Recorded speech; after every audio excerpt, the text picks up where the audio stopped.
राधे राधे दोस्तों, हमारे चैनल में आपका स्वागत है। आज हम आपको एक नई कहानी अच्छा होता कि निसंतान होते सुनाने जा रही हूँ। कहानी को पूरा सुनिए और हमें कमेंट करिए कि आपको यह कहानी कैसे लगी। तो चलिए कहानी को सुनते हैं। यह कहानी एक ऐसी महिला की है जिसने समाज के डर, रिश्तों की उलझने और मातृत्व की जबरन थोप दी गई परिभाषाओं से जूझते हुए अंत में कह दिया, अच्छा होता कि निसंतान होते। यह कहानी सिर्फ एक महिला की नहीं है, यह हर उस स्त्री की है जिसे माँ बनने के बाद भी चैन नहीं मिलता, जो संतान पाकर भी अकेली रह जाती है। एक औरत की टूटती आस और सशक्ति ममता की कहानी। माँ होना वरदान है, यही तो कहा था सबने, पर जब वही वरदान एक सजा बन जाए तो क्या कहना चाहिए।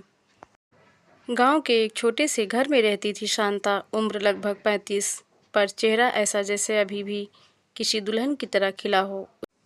उसकी शादी को 12 साल हो चुके थे, लेकिन उसकी कोख अब तक सूनी थी। ससुराल वाले ताना मारते, बांझ है, इसका भाग्य ही फूटा है, घर में दिया तो जलाया नहीं, किस काम की ऐसी बहू। शांता सब सुनती सहती, पर कभी विरोध नहीं करती।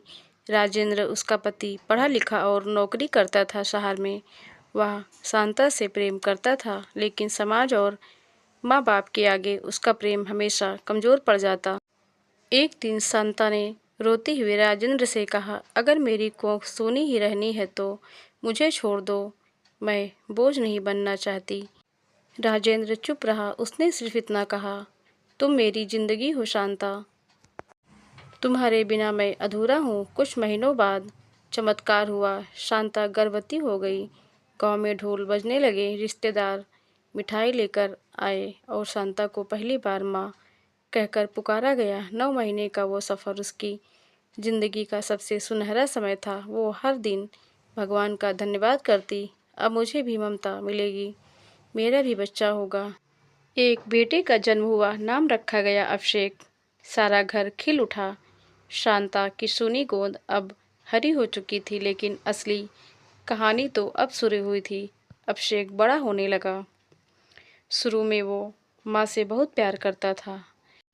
शांता उसे स्कूल भेजती, अच्छी परवरिश देती, लेकिन जब वो 18 का हुआ, शहर पढ़ाई के लिए भेजा गया और फिर वहीं से दूरी शुरू हो गई। फ़ोन कॉल कम होने लगे। वो माँ की चिंता को ओवर ड्रामा कहने लगा। शांता जब उसे शादी के लिए कहती तो वह गुस्से से बोलता, आपको क्या मतलब है, मेरी ज़िंदगी है, जैसे जीना है जीऊँगा। एक दिन वो एक अंग्रेजी बोलने वाली अमीर लड़की को घर लाया और बोला, यही मेरी बीवी बनेगी, आप इसमें दखल मत दीजिए। शांता ने जब बहू को घर के रीत रिवाज सिखाने चाहे तो बहू ने पलट कर कहा, आप गांव की औरतें हमारी लाइफ में न घुसे, मुझे मेरा स्पेस चाहिए। अभिषेक अब सिर्फ पैसों के लिए माँ को याद करता।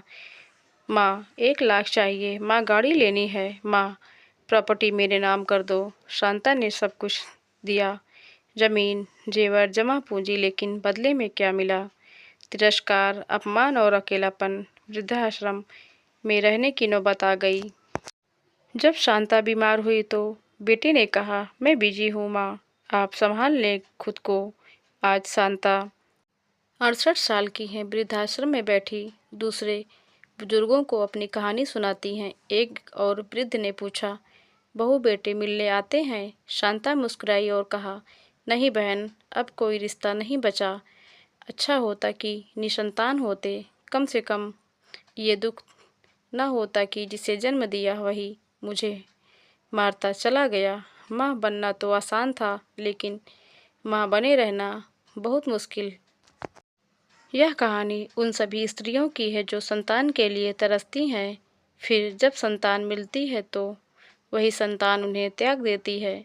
यह कहानी समाज के उस दोगले चेहरे की भी है जो एक औरत को सिर्फ उसकी कोख से आंकता है। अच्छा होता कि निसंतान होते, ये शब्द समाज पर एक करारा तमाचा है। दोस्तों, आपको यह कहानी कैसे लगी, आप हमें कमेंट करके ज़रूर बताएं। अगर आप हमारे चैनल पर नए हैं तो हमारे चैनल को सब्सक्राइब करके बगल में घंटी का बटन ज़रूर दबा लें, ताकि कहानी की नई वीडियो आप तक सबसे पहले पहुंचे। कहानी वाली वीडियो देखने के लिए आपका धन्यवाद।